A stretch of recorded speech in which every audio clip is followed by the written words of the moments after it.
Live? Yep. Live? Yep, we're on it. Nice. Okay. Hello. Hello. This is Eddy and Nathan. Hello. Hello, everybody. Yeah. Nice. Oh, we have people on Instagram. Hello. Hello. Nice to meet you. 안녕하세요. Yeah. Bam. Or on YouTube. Yes. So same as last week, you know. We have a live in Instagram, YouTube, and Facebook. Right. As always, we are live. We are live. Alive and kicking. Yes. It's Friday, 3 p.m. Korean Standard Time. Thanks for joining us again on the live stream on Instagram. Mm-hmm. And other SNS. And other SNS platforms. Yeah. We have same, 3 screens watching us. So we're gonna do our best to answer your questions or any other things. So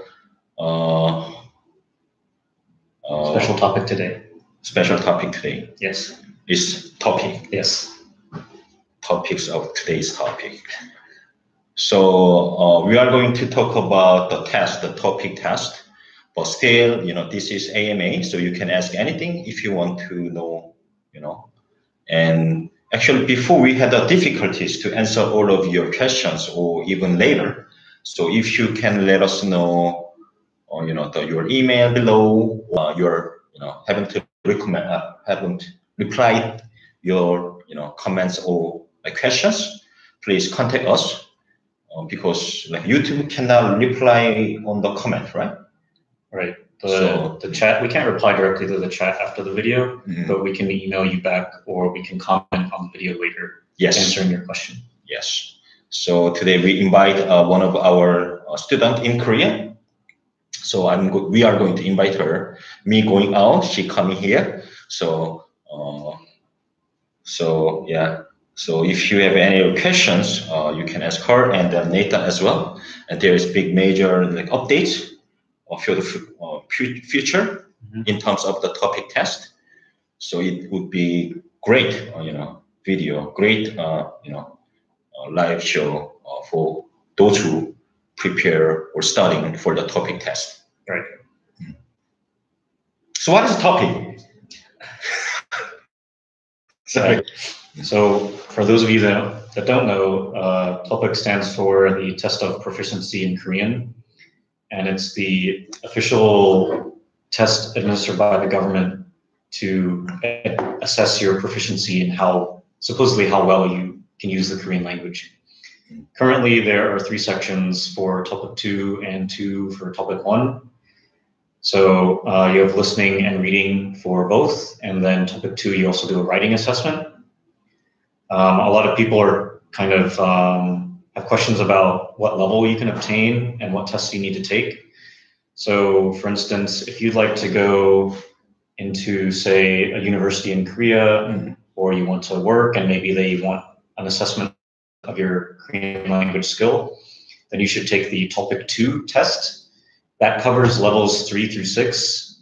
So depending on how well you do, they'll give you a score. You can also fail the test, which means you don't make enough points to get a 3 through 6 level. Don't feel bad if you fail. You can just study harder and you know the test then, so you can do better next time. Same thing for TOPIK 1. You can get a level 1 or 2 score. What's considered a high score is a level 5 or 6. So you take the TOPIK 2, you do really well, and you get a 5 or 6. And then you can get a special certificate that shows like, yes, you did well on the test, and yes, you have a 5 or 6. The score is valid for 2 years. So every 2 years, if say someone wants an official assessment of your TOPIK ability, then you should take the test again. So yeah, that's about it. That's cool. There will be more questions from you guys. So we are going to answer them. Before we go further about the topic, I want to give you one important notice, kind of reminder. We said before, many times, we have a study trip program. study trip program. Yeah, Eddy has our study trip shirt on. Yeah. So first thing first, this is like our kind of in the company. So I would say like department is different. So we have 2 or 3 weeks study trip, which including study and activities in the afternoon and accommodation including. So if you are interested in coming this summertime, please contact us. Basically now.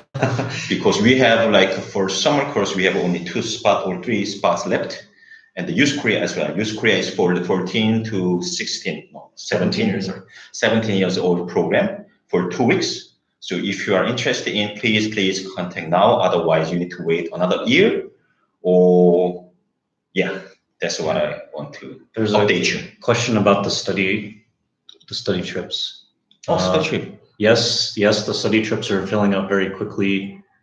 I'm trying to see before applying, so I can pay all at once if you want. Initially, you'll pay a deposit, and then after that, we'll invoice you for the rest. Application fee. Yeah, application fee. And there's another question: are you allowed to visit friends? You know, should I stay with the family? And you guys? So for the Youth Korea study trip, the accommodations are homestay, and you'll be staying with the Korean family and some other participants. And if you have free time, then of course you can. If you have friends in the area, then of course with the consent of your homestay family, then yes, you can go visit them. For the summer course, you can. But if you guys if you or your friends come together, then please tell us to stay together. So we are going to try hard for you to stay in the same home. Right. And then even more than that, you can have like friends promotions, which there is some discount for both. Right. So it's better for like bringing more people, but problem would be the spot left. So please contact us right now to come to this summertime. Right. And for the summer course also is a homestay, although you can choose a mini studio if you want.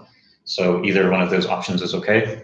And as we said, there's only a few spots left for the summer course, and the same for the Youth Korea course. So we really encourage you to apply now. January is almost over, and we're almost full, so it's quite popular, both of the trips. Yeah. So for now, you don't have to pay everything. Just like to secure your spot, please only pay for the application fee. And then last, you can pay until May 31st of this year. Okay, so I guess we talked too much about study trip, but maybe we can have another live video about the study trip later. So maybe in 2 weeks, because our goal is to give you more live video, from this year. So I hopefully we can do another one in 2 weeks, for sure in a month. Yeah. So we can focus on the study trip programs as well. If you have other questions about the study trips, then you can contact us via email, info@gogohanguk.com, or you can DM studytrip.com. Go to studytrip.com, or you can. Same company. You can, I just want to clarify. You can send us a message on Instagram too. We'll try to answer your other questions. Someone asked about the homestay families. Yes, of course. If you do have any issues with them, then of course let us know if you're on the study trip. But all our participants last year, they really enjoyed having the homestay. So, but yeah, we're going to stick to the topic as the topic of our talk today. Yeah. And the updates that we mentioned earlier for the TOPIK exam. So as I mentioned, the score is only valid for 2 years. And after July 1st of this year, any expired score won't be available to confirm. So you're going to need to print off the certificates like immediately once you get them, because after July 1st, if your score expires, you won't be able to look it up even. So that's a very important update to their policy. And the second one is that the TOPIK is currently piloting and will roll out a speaking portion for the tests from 2023. So they have like a 4-year master plan to implement the speaking portion. It will be probably computer-based, and the whole test may move to computer-based test taking eventually, maybe in the mid to late 2020s if the pilot goes well for the speaking. So very important update to the test. And so for now, business as usual, no speaking portion. but very soon it will start rolling out as a pilot and then full implementation very soon. And good things about taking a test, topic test in Korea, we have like six times per year. In Korea. Yeah. In Korea. So if you come to Korea, there is more opportunity to take a test. Right. And see, I'm so scared to see my scores. Yeah, it can be scary. That's the beauty of the test. It can be scary. You don't want to see that you failed, obviously. But I think regardless of how you do, once you do it once, then you kind of know like the timing of the sections, and we'll talk more about that with our student in just a couple minutes. But was there anything else you'd like to? No. Okay. I want to get out of that.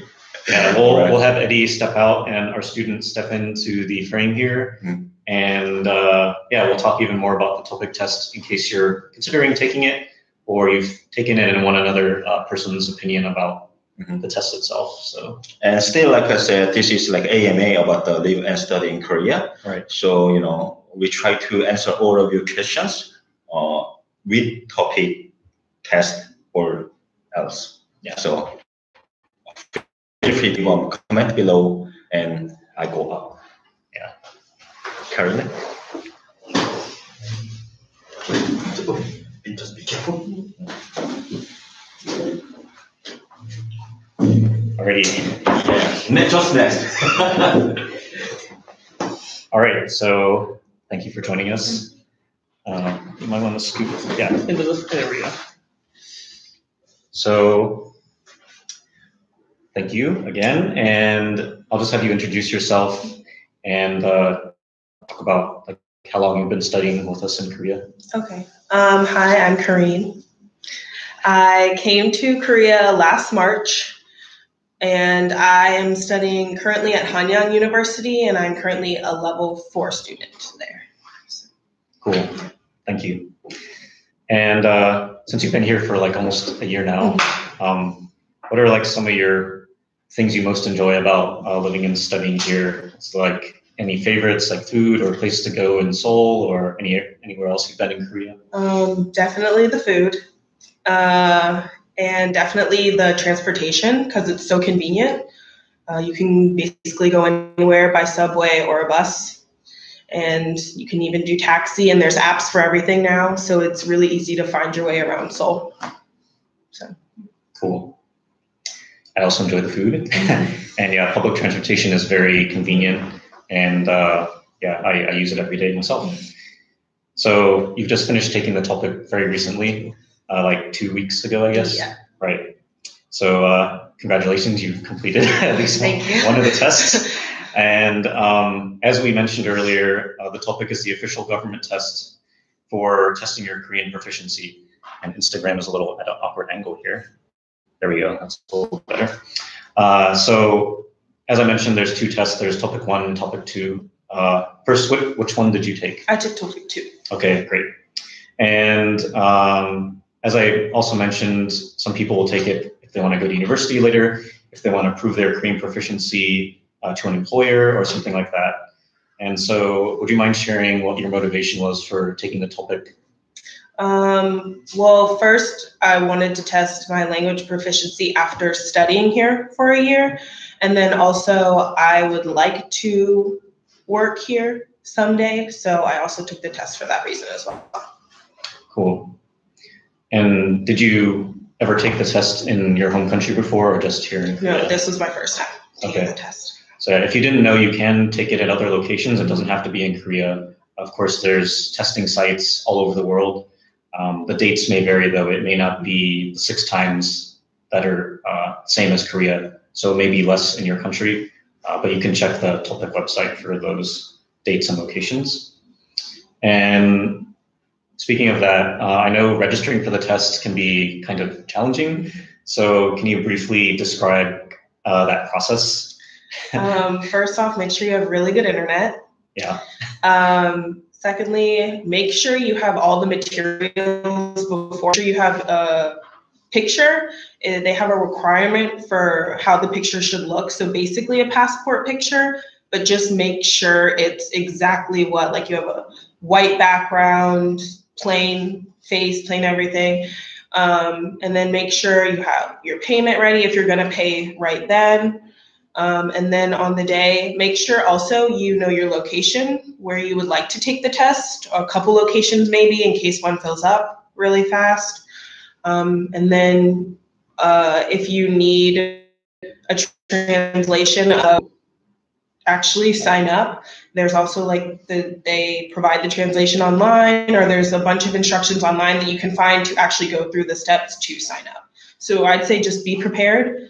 And then on the day of registration, you're prepared to wait because a lot of people are signing up at once on that day. So just be prepared to go through every step kind of slowly and be patient. And then afterwards, you're all signed up. So just every step, just be very patient on the day. Yeah, I actually went to a PC Bomb to sign up. Oh, really? Because they normally have the fastest internet. Yeah. So the reason why you want really fast internet is because, as she said, there's like thousands of people trying to sign up all on the same day. And you want to get a location that's close to you. You don't want to go to like Daegu if you're living in Seoul to take the test. One of my friends had to commute like 2 hours away just to take the test one time because they needed to take it that weekend and they couldn't find a testing site in Gyeonggi-do or Seoul. So I don't know where they went. I forgot exactly, but it happens. Luckily, when I took it, I signed up like the day registration opened and found a place relatively close, maybe just, but yeah, as I said, you could have to commute a little bit. So you've registered, test day comes, and a lot of people aren't familiar with like the whole procedure about the actual test day, like, what goes on when you actually get to the room, the testing site. Would you mind briefly describing your experience with that? Yes. Make sure you arrive on time whenever the test is. So before 12:20 p.m. Is when TOPIK 2 is. And then make sure that you need. So they'll give you a few options that you can bring. Make sure you have that out. And then you also have a test ticket you need to print out. Make sure you have that as well, just out and ready, because there's going to be people at the door entrance wherever you're going and checking it. And then someone mentioned that on Instagram as well, the test ticket. Yeah. Make sure you have that. And then on the test day, they'll separate you into the classrooms you're supposed to be in. Since they're at universities, they're all in like standard university classrooms. And then once you get into the classroom, you'll have a prompter, and then he'll probably instructions. So the first tests you have are listening and writing, and there's one right after the other. So they'll basically explain, first of all, how to fill out your answer sheet. You need to fill in your name and bubble in your test number and that kind of stuff. And then they'll pass everything out and they'll tell you when you're allowed to start taking the test. So you get all your materials, you wait until they say to start taking it, and then basically you take the test. And then after reading and listening, you get a short come back for listening and writing. You get a short break and then you come back for reading again, and then they'll explain the instructions again. So every time you go on to a new test, they'll explain everything. And then once they say start, you start. And then once they say stop, you have to stop and put everything down. So. Right. And they're pretty serious about the testing procedure. They will like not let you into the room once the test starts. And also you'll get a test book and you'll get an answer sheet, correct? Only the answer sheet will be scored. So it doesn't matter what scratch work you do or answers you're doing scratch work and tentatively or temporarily put the answers in the book. And like right at the last minute, they were filling in all their bubbles. Once the time period expired, the test proctor came over and was basically took the sheet from them and be like, sorry, we're done. Like you have to put down your pen, that's it. So it doesn't matter how much you filled in the answer sheet. Once the time expires, you're done. And they enforce it pretty heavily in my experience. So yeah, thanks for reviewing the whole. How did you prepare for the test? Did you use the many books that are available, or just do a lot of practice questions or anything like that? I did a little bit of everything. Since I am a language student, definitely utilized my class textbooks. And then also the TOPIK website has past tests on their website that you can use. And they actually have it to where you can take the test in the allotted amount of time and then it shows you your score. So I did a lot of those as well. And then since there are a lot of books, I just kind of found one that I thought would work best for me. It had 4 practice tests in it, and basically I just took the practice test, and they were the most recent tests from 2018. So basically I just did a lot of practice tests and made sure to listen in class, and made sure to kind of see if there were any patterns in vocabulary on the practice tests and things like that, and practice writing a lot as well. So yeah, I just did a little bit of everything to kind of prepare myself for the test. Cool, sounds good. Uh-oh, Facebook is trying to reconnect. Someone asked, do ESL teachers need TOPIK certifications? Generally, no. You probably need something like TESOL or some similar certificate for teaching English. I'll just reply to the comment too. And let's see, any other question? I have a question. Oh, okay, Eddie has a question. How many minutes about for the listening part or the writing part? For listening and writing altogether, since they're together, was 110? Yeah. 110 minutes. And then reading? 70 minutes? 70 minutes for reading. Thumbs up. Yeah, so you basically have no time. You have no time to take the whole test. In regards to that, some people, because listening and writing is together, and I might have emailed this to our student too, if you get to the listening part and you're like halfway through and you're just struggling, you can actually just skip like some of the listening and go to the writing, because a lot of people historically have struggled with writing the most. Not only do they count like how much grammar you use and like your vocabulary, but also your train of thought. Like if you're just writing random sentences, you'll get a low score because they're like, well, obviously you don't know like how to put together a paragraph in Korean. So it doesn't matter if you're using like, you know, really high level words. If you're not making any sense, then, or if you're just jumping all over the place trying to fill the paper, they'll score you low. So that's something I didn't know until I started preparing using different materials, that there is like a method to writing well and taking the test, time management. So in your opinion, what was the most challenging part of the test? I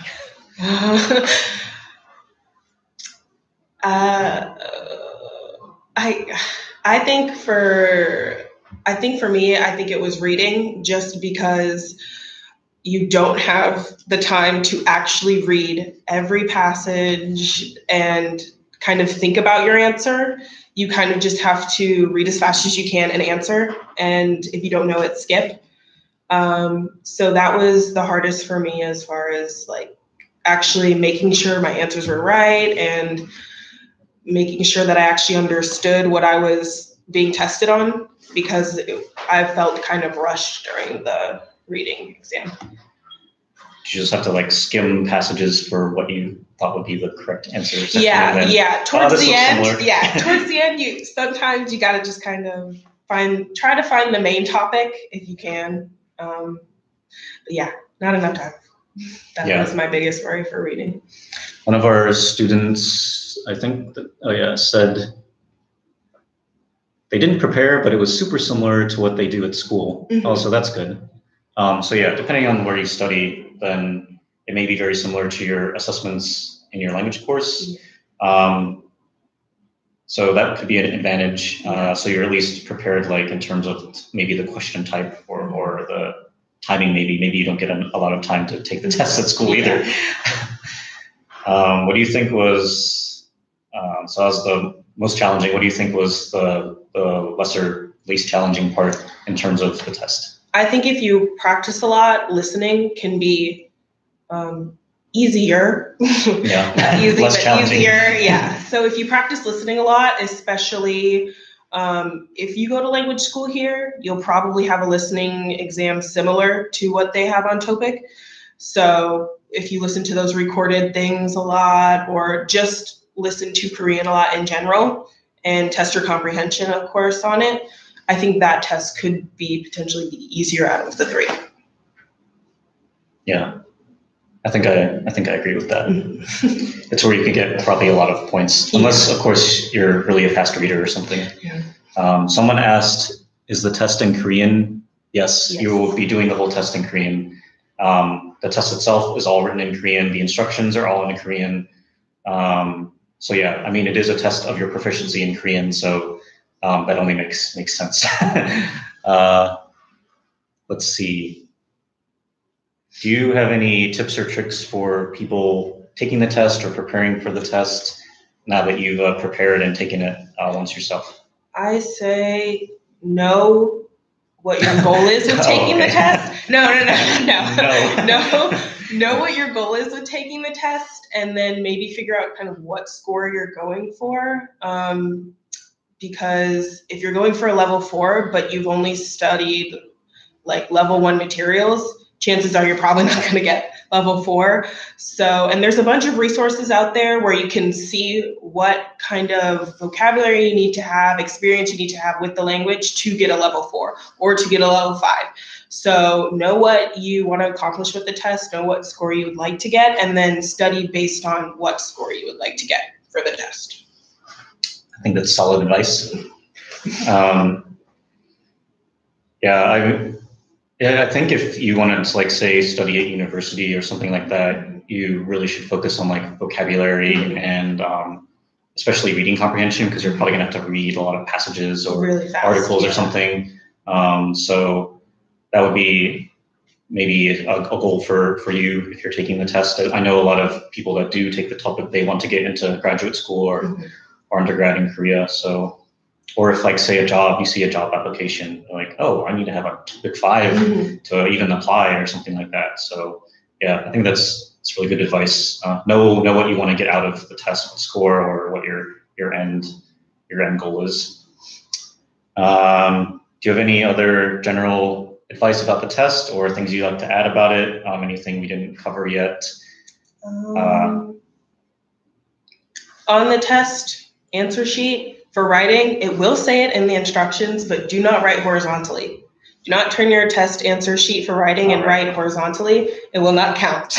I saw the prompter take someone's test and just completely X everything out. I was like, ooh, no. So just make sure you follow all the directions on the day of the test. If you have a question, just ask the prompter. They will come right to you for the test and answer your question.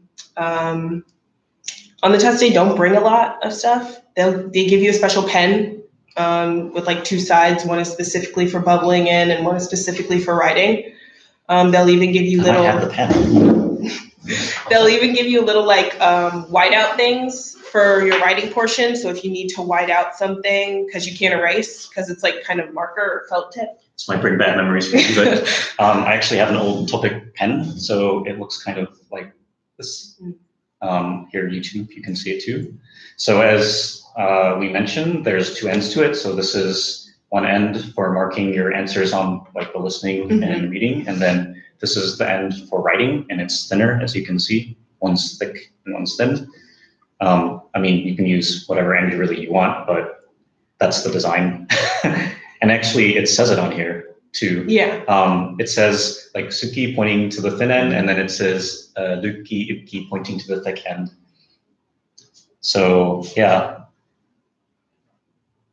as Carinne said, you don't need to bring much. They'll bring everything for you. So yeah, me stir up bad memories. Yeah, I just happen to have one, I remember. So they do let, and as you can see, they let you keep these. They'll give, so every test you take, they'll give you a new one. You don't have to like remember to bring your special TOPIK pen. And for me, at least, when I went to the college campus where I was taking the test, there were people like peddling like school supplies or stuff like that. Don't buy them because you don't need them. The proctor will give you everything you need. As we mentioned, the test book, the test paper, a writing utensil, a whiteout. They'll, tell you like the time and whatever. So if you want to have, I think they let you wear a watch. And that's as long as it's not digital. Yeah, as long as it's not like something digital or like a smartwatch. Yeah. It has to be like an analog watch. I believe. They tell you specifically, I believe, Yeah, they'll when you're have registering. a sheet that says all the stuff you can't. Right. Basically, you can't have anything. Long story short. So yeah, thanks for telling us more about the test. I know a lot of people are curious about it these days, especially if they have those goals like working or continuing their studies or something like that. Yeah, I took the pen too, as you can see. So let's see. So yeah, if you do have any other questions, just let us know.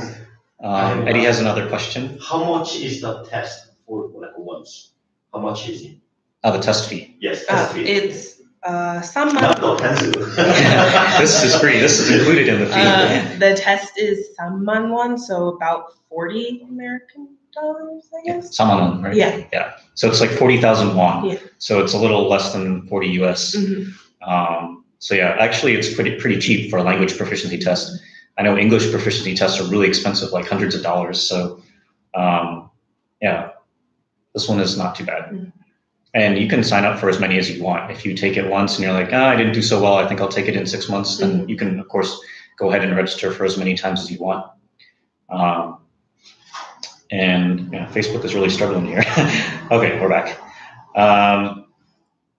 So away from the topic, would you mind talking about like what your goals are with the language, or being here in Korea? You've been here almost a year now. Mm-hmm. So yeah. Well, basically, my major had a lot to do with studying culture. I was an anthropology major, and so I focused a lot on Korean culture while I was studying. So basically, after I graduated, I decided that since I put a lot of time into my major with studying Korean culture, I wanted to properly learn the language and then actually see if I could find a job that has to do with my major, but also that allows me to still study and learn about the language and the culture. So. Cool. And for those that may not know about our service or about, I guess, going through the whole process of going to language school, can you talk about a little bit about us and how we helped you with your studies and registering? So basically, when you go on the website, it's really easy to kind of navigate. You go on, and depending on, like, they have different schools you can choose from in different areas. So basically, when I went on the website, I saw which schools you were partnered with, and did a little bit of research about which schools I thought would be best. But also, you guys recommended too on like what my goals were. And then basically, it was me specifically. Yeah. And then basically, you sign up. You sign up, like, I think I did it, through the email. Like, I'm interested in going at this time. I want to study for this long. You can just email us all the documents that you need. I'll tell you what you need to do. Yeah, and then basically they just tell you everything you need to prepare, and you just send it to them, and they send everything to the school. So that way everything just gets sent. You don't have to worry about like, oh, did I do this? Did I forget this? They tell you everything you need to send, and then you send it to them, and they send it to the school. And basically it's just easier to prepare because you're not having to like navigate the school's website and everything like that. And then basically up until like the day you get here is that kind of process. But then also when you get here, like whenever I had a question, I could just email them. They're always available and they'd answer any of my questions about any advice I needed while I'm here studying. So yeah, basically they just give you advice about everything you need to know. So yeah. Yeah, and the great advantage about using us is that the service itself we provide is free. Oh, yeah. The money you're going to pay is for tuition directly to the school or accommodations to whatever provider it is, if you want a mini studio, if you want to live in the dorm. And you can email us as much as you want, answer whatever, or ask whatever questions you have to be answered. I know I've gone back and forth with many people considering living and studying in Korea. And of course, we'll walk you through the whole process as we did with many of our students here that are studying either at Hanguk or at our other partner schools. So we hope to take the stress out of applying to language school. And then after you've studied in language school here, then of course you can take the TOPIK, or maybe you'd like to work or continue your studies here in Korea. Do we have any other questions here? What about studies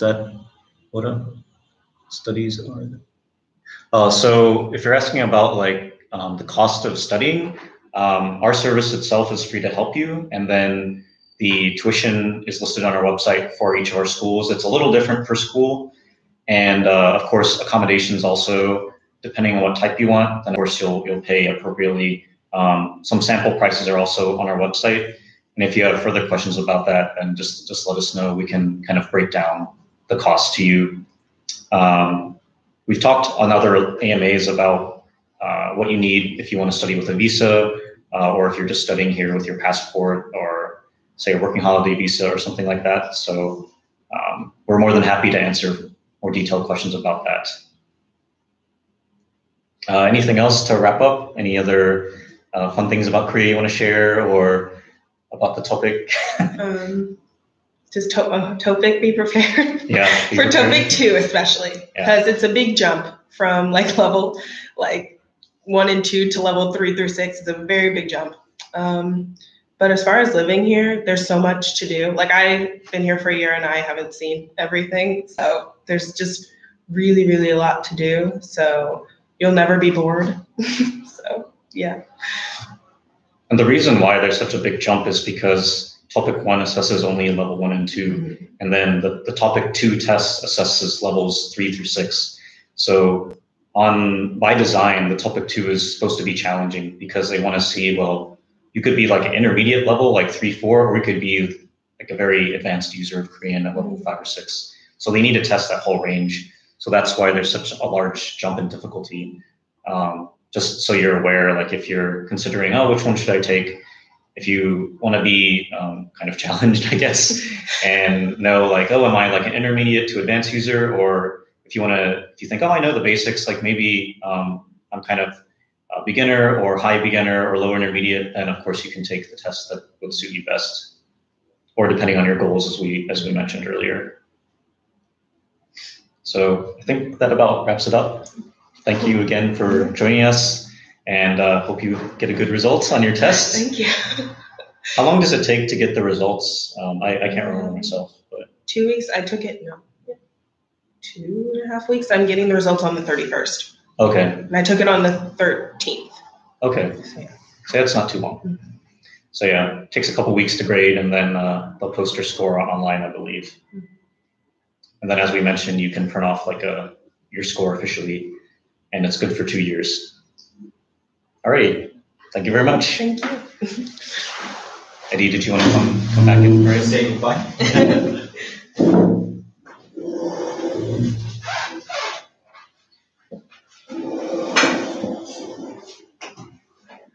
Alrighty. Let's see. Did we miss any other questions? So we have like 10 minutes left, I guess. Yeah. 10, 15 minutes left.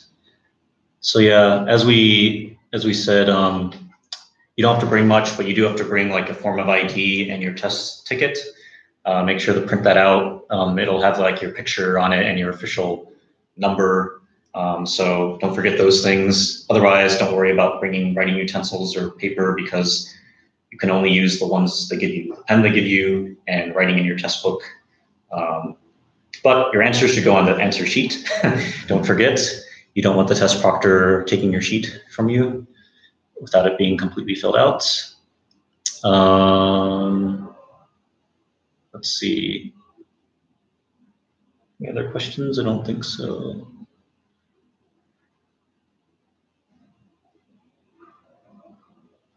If you don't, oh, and also on Facebook, as someone mentioned, like if you're considering like teaching English here in Korea, normally you just need something that certifies you for that. You don't necessarily need to have a Korean language score for the TOPIK, because they're probably going to expect you to speak English anyway if you're teaching English.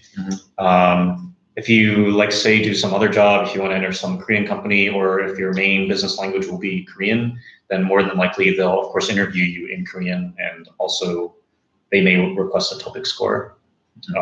And it may say in the job description, like, yeah. So I believe most of the company or university to get into those kind of jobs or to the like undergraduate programs, you might need at least, I believe, level 4 in TOPIK. So, sorry. Call coming in. Sorry, I hope he's. So, I believe you study hard to get to level 4.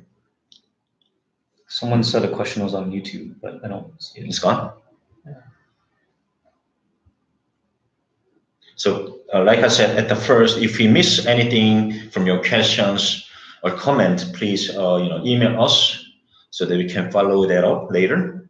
Yeah, I see someone said their questions on YouTube. I'm not seeing it in the chat. So if you want to try asking it again or on Instagram, then we can answer it. Yeah, then we can get back to you on that. Sorry about that. Let's see.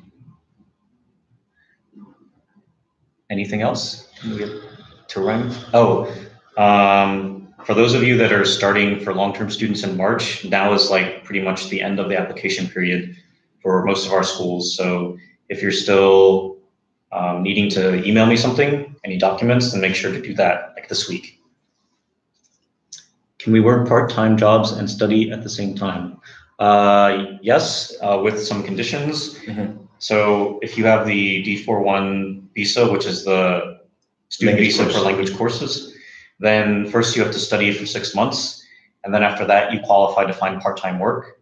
And the method about doing that is first your school has to give you permission, and then you get immigration's permission to work.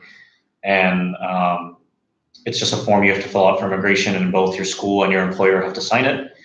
And then, like, say you could go work at a restaurant or cafe, or there's a variety of things that you're permitted to do, and you can work for 20 hours per week. The reason that it's only up to 20 hours, just because the government gave you to study, in Korea, so that's why there is limited time, only 20 hours per week. Right. So you can, have like some kind of pocket money for your food, or like for your clothes, or those kind of things.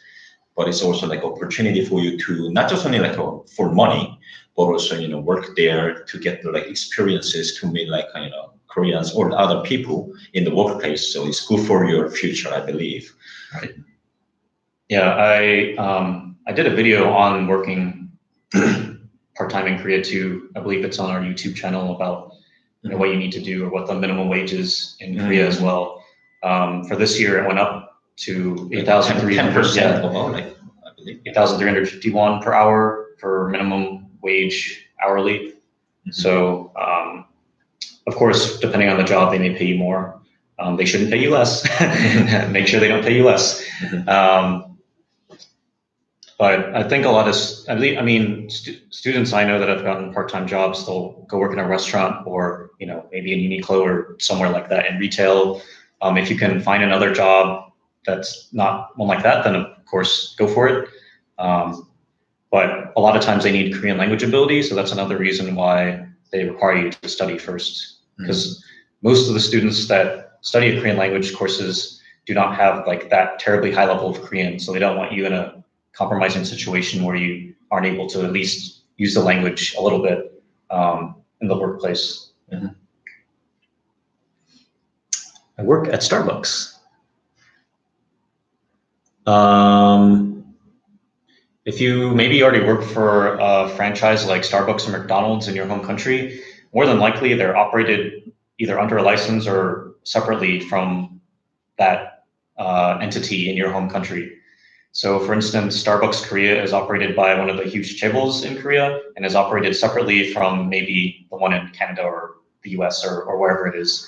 So you probably have to go through the same application process, unless corporate said, oh, you're our star employee, go where you want, something like that. But my guess is if you work for a big chain like KFC or Burger King or something, you'd apply for a new job here, just as you would in your home country. Some big corporations use placing agencies, so you actually apply to some third party and they place you in Paris Baguette or to some place or something like that. It depends on the company and how it's operated, or if it's a franchise and not corporate owned. So I hope that helped answer your question. All right, I guess. Oh, can I choose gogohanguk as my study upload program? The choice for my university. If you are a university student and you want to study abroad, most likely you have some sort of study abroad office that coordinates that, and your school may already have partners. So if you want to get credit for studying with us, then let us know, and also talk to your home university.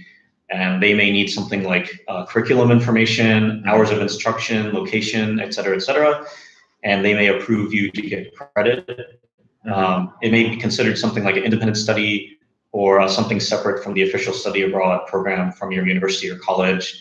But a lot of students that ask about that, they have been able to get credit when they go back, because actually you're in class a lot. You're in class for 4 hours a day.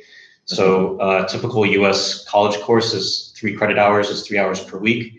So you're in class like, I don't know, 6 times longer per week.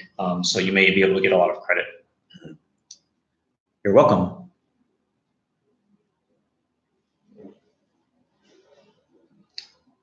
We didn't see the question on YouTube, so hopefully we answered it on Instagram instead. The chat isn't showing for some reason. So I hope we answered your questions about the topic today. Yes. And I hope our student gave you some insight as well from her personal experience. Yes. Okay, thanks for watching our live video. It's about the time, and like we said, we wanna do more about this one. Even though we explained before, we explained last year or 2 years ago, we keep update you. That's kind of like our job. So maybe in 2 weeks or in a month, we are planning to do another live video regarding our study trip. So if you are interested, let's join the live show. And still, like, if you are interested, please contact us right now. Otherwise, you might need to wait another year. Yeah, especially for the study trips. We only have a couple spots left. They do fill up normally right around this time, so it's very important to apply quickly and pay your application fee deposit, and then minimum, at least, and then we'll of course walk you through the rest of the process after that for payment and what you need to send us. For the long term, in general, there is 4 times in a year. So March, June, September, and December. Right. So if you are thinking to come to Korea for those terms, you need to prepare in advance. Because last time, I recommend you guys to contact us at least 6 months in advance, so that you can be, of course, you can contact us anytime for tomorrow, but university has systems, terms. So please, contact us as soon as you can. And also, you can just ask us, how much, which school, where, which city. So you don't have to contact us, so you need to go there, It's up to you. So you can change it, you can, postpone it, but there is 4 terms. So I want you to come or ask us before 3 months or 6 months, ideally 6 months in advance. Yeah. Hey, I know a lot of you have been emailing recently. I want to study in 2 years. I want to study in 2022 or 2021. That's great. You're getting a head start. And we have many cases, So then you'll know what you need to prepare when the application time comes. And especially for those on a student visa that need a certain bank balance, you can save your money and have that ready once the application period officially opens and we can start collecting all your documents. Because I know some of those may take a while to prepare, or you're not finished with school yet, or you're just kind of exploring your options and seeing what's best for you. So yeah, perfectly fine to email us, even if it's years in advance. But I'll tell you, it's a little bit too early to reply, but I'm happy to answer any questions you have. So we'll definitely keep on doing that just as we have. Yeah, and also if you are in Korea, it doesn't matter. If you are in Korea, we can still help you in Korea. Yeah, and that's, I guess, pretty much for this time. You're very welcome. Glad we answered your question. Thanks for joining us. And last, actually, if you want us, cover anything, let us know. If you want to cover like some particular topics, then please let us know so that we can, answer your questions. Your friends or you may have like a similar questions. Then we are happy to answer those questions. Cool. Yeah, it's Friday. It's almost 3:50 p.m. Yeah. I think we'll wrap it up here. Yeah. See you next time. Yep. We'll do these maybe 2 weeks or a month out. We'll have a new AMA for you. And if you have another topic you want, as Eddy said, just let us know. We can feature that. And if we have a student that's could also help us out, then of course we can invite our students too. Yes. And it could be one of you. You could be invited. Yes. If you study with us, then you can be featured on our live stream as well. Let's become a YouTube star together. Okay. Bye-bye. Bye-bye, everybody. Yo. 안녕.